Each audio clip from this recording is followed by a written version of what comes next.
Halo sahabat pembelajar, apa kabarnya hari ini? Tetap semangat dan terus belajar. Di video kali ini, saya akan menjawab beberapa pertanyaan dari materi kurikulum dasar yang pertama. Simak videonya. Pertanyaan pertama, apa pengertian dari fun learning? Fun learning adalah proses belajar yang sepenuhnya menyenangkan bagi anak. Yang kedua, mengapa proses belajar itu harus fun learning? Karena merupakan konsekuensi logis dari asal kata bimba, di mana seluruh kegiatan yang ada di bimba harus sepenuhnya menyenangkan dengan konsep bermain sambil belajar. Nah, agar nantinya setiap anak ini bisa merasakan kebahagiaan dalam belajar dan nantinya mereka akan senang dalam belajar sehingga akan menumbuhkan minat baca dan minat belajar pada anak.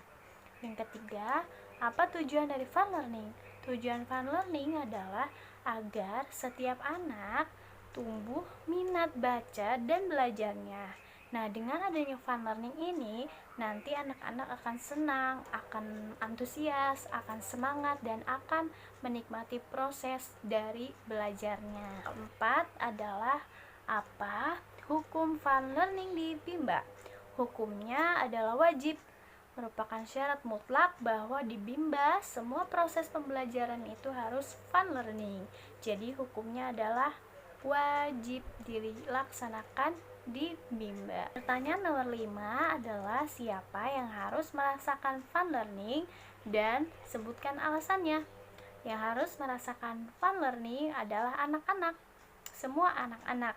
Kenapa? Karena untuk menumbuhkan minat baca dan minat belajar anak harus dibutuhkan pembelajaran yang menyenangkan, karena dengan pembelajaran yang menyenangkan itu nantinya anak-anak akan merasa bahagia dalam proses belajarnya karena tidak ada paksaan. Jadi nantinya akan tumbuh minat belajarnya karena anak-anak sudah merasa senang dan enjoy dalam kegiatan belajar. Untuk pertanyaan ke-6, siapa yang harus menciptakan fun learning? Yang harus menciptakan fun learning adalah motivator atau kita orang dewasa, karena untuk menumbuhkan minat belajar pada anak dibutuhkan proses pembelajaran yang menyenangkan. Tentunya untuk menumbuhkan minat belajar anak ini dibutuhkan kesabaran, ketelatenan dari seorang motivator, karena kita sebagai motivator atau sebagai orang dewasa, kewajiban kita adalah belajar bagaimana untuk memahami dan mengerti anak agar nantinya anak-anak merasakan kebahagiaan saat belajar. Nah, ketika anak sudah merasa bahagia, sudah senang ketika belajar, maka cepat atau lambat minat belajarnya itu nanti akan tumbuh, dan dengan minat itu anak-anak akan merasa mudah dalam belajarnya. Mereka akan mampu mengenali dirinya dan memiliki rasa percaya diri. Pertanyaan nomor 7, bagaimana cara menciptakan fun learning? Caranya adalah dengan melakukan small step system dengan bertahap dan dengan pendekatan individual system. Contohnya apa aja kegiatannya? Yang pertama, kita harus selalu mengevaluasi afeksi anak. Apakah anak ceria? Apakah anak bersemangat? Atau apakah anak antusias dalam belajar? Yang kedua adalah dengan menerapkan 5S: sambut, senyum, sapa, dan salam, serta sebut nama. Lalu yang ketiga dengan mengajak anak berdialog, bernyanyi, bercerita, mendongeng, dan permainan-permainan lainnya. Yang keempat adalah dengan mengajak berbicara verbal kata, dengan mengajak verbal kata. Lalu dengan yang kelima dengan membangkitkan rasa ingin tahu mereka melalui kata tanya. Terus yang keenam, mengajak anak bermain modul. Terus mengajak anak bermain modul dengan berdasarkan keinginan dan kemauan anak itu sendiri, jadi tidak boleh dipaksakan. Lalu yang ketujuh dengan selalu memberikan reward dan apresiasi kepada anak. Pertanyaan ke-8, bagaimana cara mengevaluasi anak apakah fun learning atau tidak. Caranya adalah dengan melihat afeksi anak tadi, apakah anaknya terlihat semangat, apakah anak terlihat antusias, apakah wajahnya ceria, apakah anak tersenyum hari ini. Begitu cara melihat apakah pembelajaran kita sudah fun learning atau belum. Pertanyaan ke-9, apa dampak yang terjadi bila proses belajar menyenangkan? Dampaknya, ketika proses belajar menyenangkan, nantinya anak akan lebih mudah dalam menerima pelajaran. Yang kedua, nantinya anak akan merasa senang, mereka akan merasa bahwa belajar itu menyenangkan, lalu akan tumbuhnya minat belajar pada anak, dan nantinya kemampuan anak akan meningkat, dan minatnya pun nanti akan meningkat.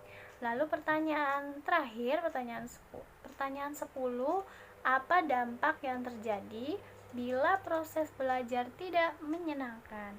Dampak dan yang terjadi apabila proses belajar tidak menyenangkan adalah belajar itu akan jadi bosan, nantinya anak belajar itu akan jadi beban buat anak, lalu pembelajaran itu tidak menyenangkan, terus lebih senang nantinya anak-anak bermain game daripada belajar, lalu kemampuannya akan sulit meningkat, dan nantinya anak-anak akan benci belajar. Lalu untuk pertanyaan selanjutnya adalah mengenai metode small step system. Yang pertama, apa pengertian small step system? Small step system merupakan suatu proses belajar yang menyenangkan dengan dilakukan secara bertahap.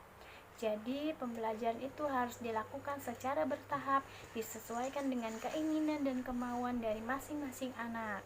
Lalu yang kedua, mengapa proses belajar harus dilakukan secara bertahap atau small step system? Karena belajar itu tidak mungkin menyenangkan kalau prosesnya tidak bertahap. Jadi harus bertahap. Gitu. Kemudian yang ketiga, apa tujuan small step system? Tujuannya agar proses belajar itu nantinya selalu menyenangkan, selalu fun learning. Nah, dalam proses belajar itu anak-anak tidak akan yang namanya mengalami kesulitan, anak tidak akan terbebani, anak tidak akan stres dalam belajar. Nah, dengan begitu belajar nantinya akan terasa menyenangkan karena dilakukan secara bertahap sesuai dengan kemampuan anak. Lalu pertanyaan nomor 4, bagaimana cara agar motivator dapat mewujudkan proses belajar yang small step system? Caranya adalah dengan melakukan pendekatan individual system, yaitu dengan cara mengevaluasi afeksi anak dan dengan mengenali kemauan dan kesukaan anak. Minimal 3 motivator harus paham apa yang disukai anak, apa minimal 3 kesukaannya. Lalu kita harus masuki dunia anak, kita harus masuki hal-hal yang dia sukai. Lalu kenali kemampuan masing-masing anak, karakternya seperti apa. Lalu selalu melakukan afeksi, melihat ekspresi anak setiap pembelajaran dan selalu memberikan motivasi atau reward. Yang kelima, apa dampak yang terjadi bila proses belajar small step system? Dampaknya adalah nantinya belajar itu akan lebih mudah karena belajar dengan sesuai tahapan perkembangan masing-masing anak. Jadi belajar itu tidak ada beban. Anak tidak akan stres dan nantinya akan tumbuh minat belajarnya.